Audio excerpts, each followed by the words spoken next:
Welcome to A Conversation with Kennedy, where on every episode I am talking to your favorite change makers, professionals, and all around inspiring folks.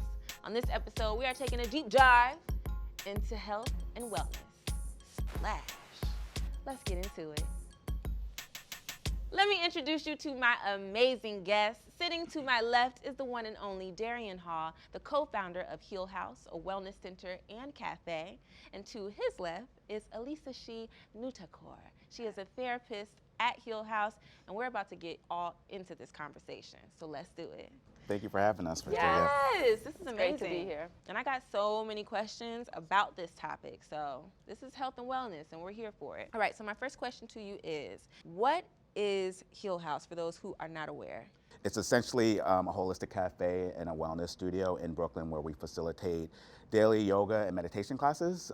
We also do various workshops every single week. We have these amazing psychotherapists that are doing talk therapy in the center. So Heal House is kind of a one-stop shop of all things self-care, and it allows people to really pick and choose what they need to really just check in on themselves. Heal House was really created out of a need. I was going through my own personal journey at the time and was being vulnerable with a lot of my friends, and it started all these different conversations, right?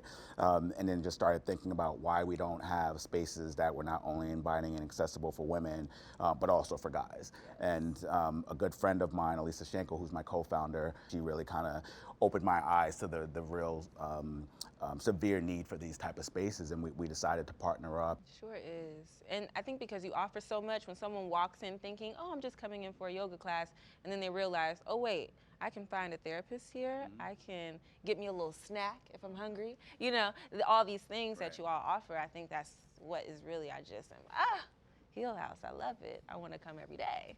I need it every day. How does Heal House prioritize mental health? We literally are in the business of mental health, right? But we're doing it in a way that's accessible. So, and not intimidating to people, because I think a lot of times people can be intimidated by taking the first step to, address certain things that are going on in their lives. So when you first walk in, it's the most non-intimidating place because it's a cafe, we're playing like regular music, and then you're seeing all these beautiful faces of people that are really just checking in on themselves, right? And then they're able to really just check out all the different services that we have and figure out what works for them. Yeah, that energy is magnetic. When you walk into a space like that and you see people in there who are there specifically to work on themselves, you just be like, all right, what can I do to also be a part of this? This is a question that I have for you, Elisa She. Okay. Well, why do you feel like mental health has become a major part of the conversation within the Black community? Do you think something happened that sparked this? Yeah, I think several things happened. I mean, I think one thing happened is that sort of the mental health field has changed. And so it historically is particularly problematic for many of us, including Black people, pathologizes people. It focuses on symptoms without an acknowledgement of context. And so as that's changing, it's become something that is safe for Black people. What I've noticed with my own friends, and when they're looking for a therapist, they're very cognizant of the fact that in their experience with some therapists that they've had in the past who are not Black, they have not been able to connect. And if it's not an authentic connection, it's not going to work. I think that's one piece of it. And I think another piece is that we're also starting to realize that we can't separate our physical health from our mental health in a way that's real and authentic. So people might come to Heal House for a yoga class and be able to have access to oh, maybe this other part needs to be addressed, and vice versa, right? If we're talking about what's happening with you from a psychological perspective, we need to think about what's happening in your body and where things are living in your body and what you might need to do to address some of that. What does self-care mean to the both of you? For me, I think it's just really checking in with myself and seeing how I'm feeling in the moment. Even someone like myself who's running a space like Heal House, I still have to make sure that I'm taking care of myself, and all the practitioners and my partner, they constantly remind me to make sure that I'm still good as well. So, but that's my own personal journey that I'm on. Yeah, for me, it's really based on the understanding that we're all in process. And I think that sometimes when we have language around this thing we're trying to achieve or this person we're trying to become, it really can be limiting. So that's part of it. Another part of it is figuring out what balance looks like on a day-to-day basis. Who am I around? How am I balancing my time, what feeds me. Also, I think that like we're really fed by like healing in community. And so like, even though, I think sometimes like we talk about like supporting someone else as like draining from us, and I don't see it that way. And I think that like kind of healing in community is part of like my self-care too. I only recently, within the last 2 years, have started talking about going to get a therapist, and I still haven't gotten one.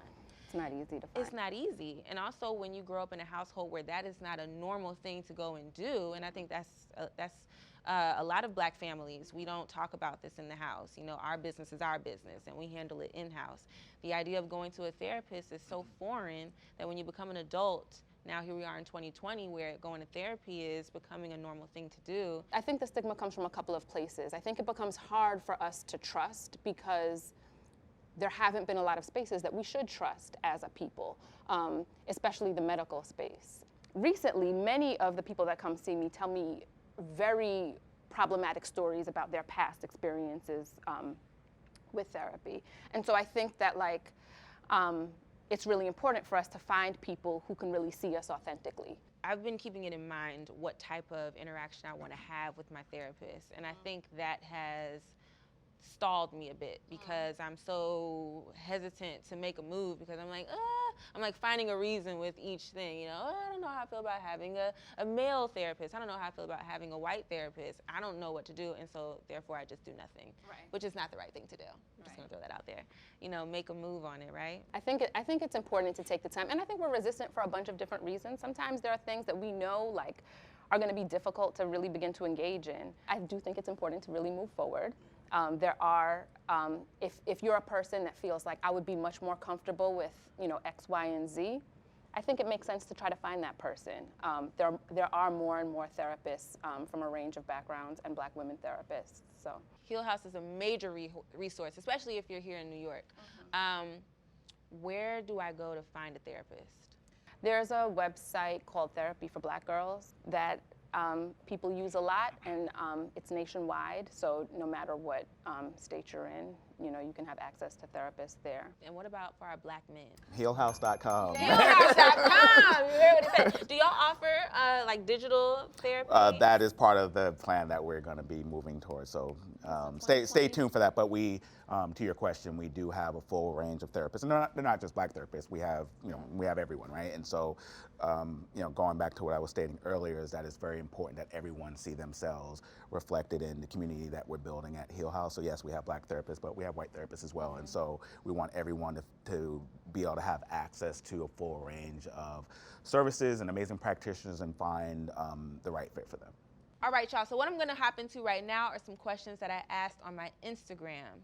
Y'all asked, we're going to have them answer. They want to know when they should tell their significant other that they have anxiety issues. I think if they're their significant other, they should tell them like now. I think there's a different question, which is if it's hard to tell your significant other and you're having some like reservations about that, there might be something to explore there in the relationship. Someone wants to know, do you have to go to therapy every week? You don't have to. I do think that things happen more quickly when you do. But we have a range of barriers. For some people, financially, it doesn't make sense. For some people's schedules, it doesn't make sense. So it's better to go, at whatever frequency you can than to not go at all. I think anything less than like every 2 weeks, it's hard for anything really to happen. Yeah, agreed. How do you distinguish if you're depressed or just feeling sad or down about life? A couple of things, like length of time you've been feeling that way. If it's a couple of days, that's different than a couple of months.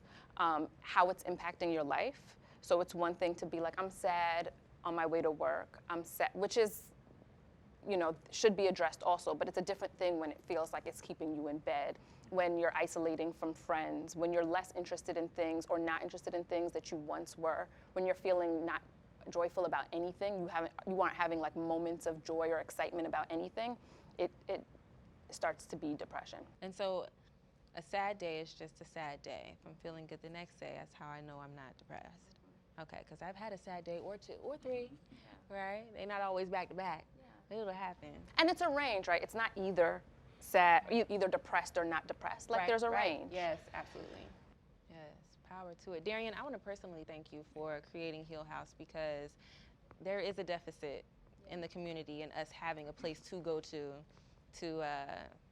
feel good.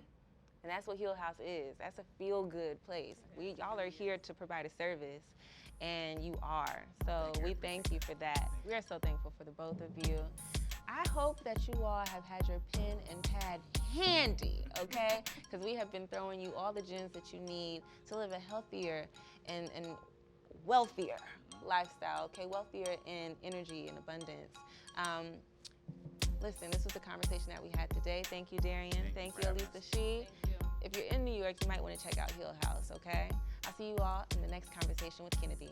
Bye.